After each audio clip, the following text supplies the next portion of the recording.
Merhaba. Bugünkü videoda realme Watch S5'inizi nasıl fabrika ayarlarına sıfırlayacağınızı göstereceğim.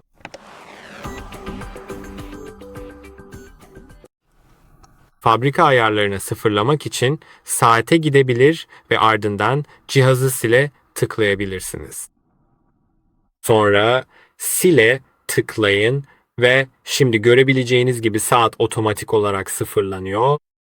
Eğer bunların hiçbirini yapamıyorsanız bunu ayarlar üzerinden de yapabilirsiniz. Hızlıca kurulumunu yapacağım ve size göstereceğim.